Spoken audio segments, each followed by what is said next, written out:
વીજળીને ચમકારે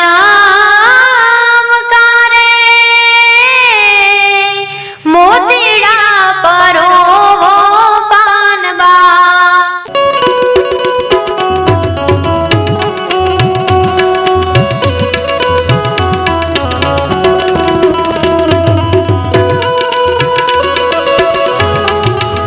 જય ગુરુ મહારાજ, જય ગુરુદેવ, જય સિયારામ.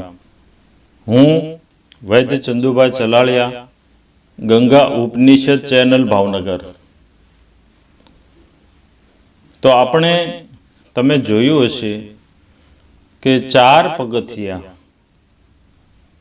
પરમાત્માને પામવા માટેના 4 પગથિયા: સ્થિરતા, એકાગ્રતા, સરળતા અને નિર્મળતા. આ 4 પગથિયા છે. 4 પૂરા થાય એટલે તરત જ પરમાત્મા છે 5મા પગથિયે. તો આ જે 4 શબ્દો છે એ શબ્દો માં ગંગા સતીની 52 વાણીમાં તમને ક્યાંય ને કંઈ તમને સાંભળવા મળશે.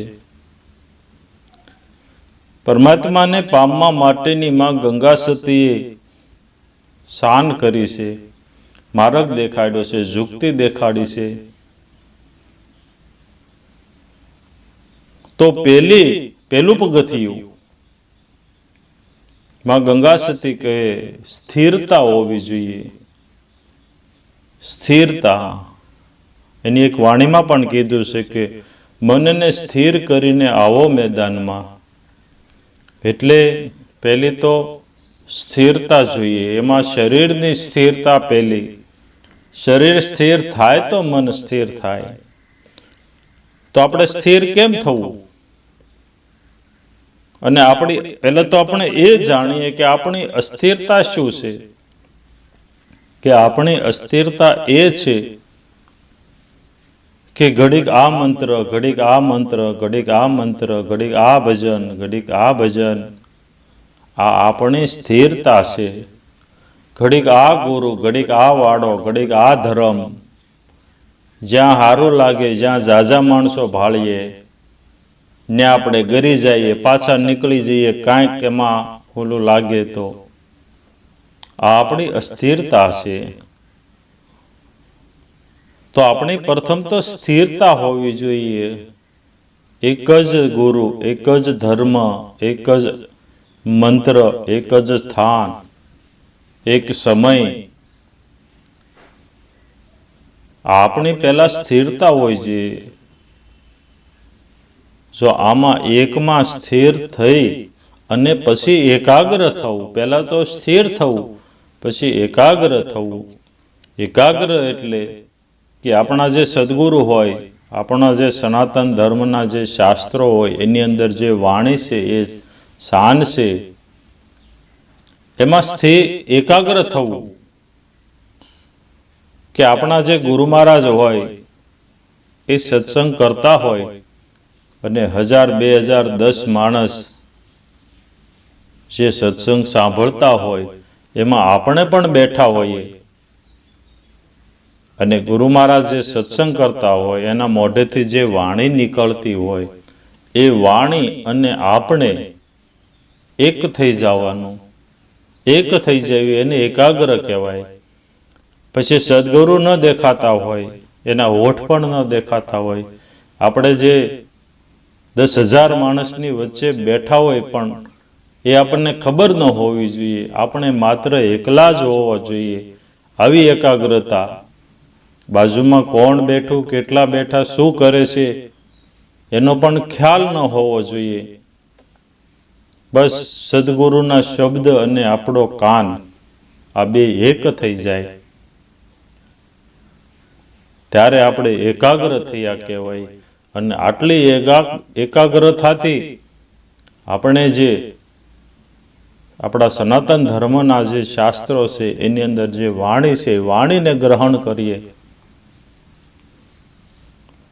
ત્યાર પછી સરળતા આવે આપણામાં.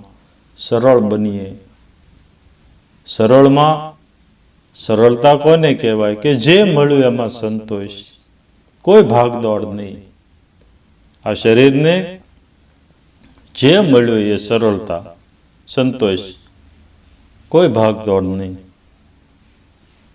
અને પછી નિર્મળતા. નિર્મળતા એટલે કે આપણી અંદર મળ કયો છે? પેલો તો મળ એ માં ગંગા છે તે કીધું ને કે જાતિ પાતિ નહીં હરિના દેશમાં. તો આપણામાં પેલો મળ કયો છે? પેલો મળ કે હું પુરુષ છું, હું સ્ત્રી છું, હું બ્રાહ્મણ છું, હું દરજી છું, હું કુંભાર છું, હું ક્ષત્રિય છું, આ ચંદુભાઈ છું, મોહનભાઈ છું, રામજીભાઈ છું, કાંતાબેન છું, હમજુબેન છું, હું કાકા છું, દાદા છું, મામા છું, ભાઈ છું, મામી છું. આ બધા જે છે ને એ આપણામાં મળ છે. આ મળને કાઢવાના તો આપણે નિર્મળ થઈએ. એને નિર્મળ થઈ જાવી એટલે ન્યા તો પરમાત્મા પડ્યા જ છે, સદાયને માટે છે જ તે. પણ આપણી ઉપર આ જે જાતિ પાતિના, નામના, ગુણના, સંબંધોના, સંસારિક આ બધા મળ પડવાથી પરમાત્મા આપણને દેખાતો નથી, મળતો નથી, પામતા નથી. એક દાખલા તરીકે સમજવા માટે કે આપણે આપણા પેન્ટના ખિસ્સામાં એક રૂપિયાનો સિક્કો છે. આપણે જંગલની હેઠે, ઝાડવાની હેઠે આરામ કરવા માટે લાંબા થઈને સૂતા. એ ઝાડવાના પાંદડા ત્યાં ખરેલા હતા, એમાં આપણે સૂતા અને ખિસ્સામાંથી રૂપિયો પડી ગયો અને ખબર ન રહી. આપણે જાગીને ચાલતા થયા, ઘરે આવ્યા, જોયું તો રૂપિયો નહીં. આપણે આમ તેમ ગોત્યો, પણ પછી વિચાર આવ્યો કે કદાચ હું સૂતો તો ત્યાં ખિસ્સામાંથી પડી ગયો હશે. એટલે આપણે ગોતવા માટે આવ્યા, પણ એ રૂપિયો જે પાંદડા હતા એમાં નીચે વયો ગયો, ઉપર પાંદડા બીજા પડ્યા, એટલે રૂપિયો દટાઈ ગયો. આપણે જોયું, રૂપિયો દેખાણો નહીં, પણ આપણને બીજે ક્યાંય ગયા નથી, સૂતા નથી.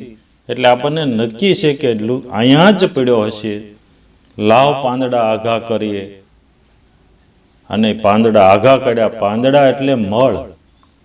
એ મળ આઘા કર્યા, પાંદડા આઘા કર્યા. તો રૂપિયો તો ત્યાં પડ્યો જ તો, પણ ઉપર મળ પડ્યો તો, પાંદડા પડ્યા હતા, એટલે રૂપિયો દેખાણો નહોતો.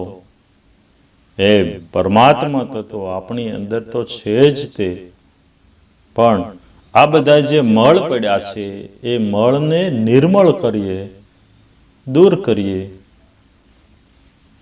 એટલે પરમાત્મા તત્વ પાંચમા પગથિયે સદાયને માટે સર્વત્ર છે જ તે, છે જ તે, છે જ તે.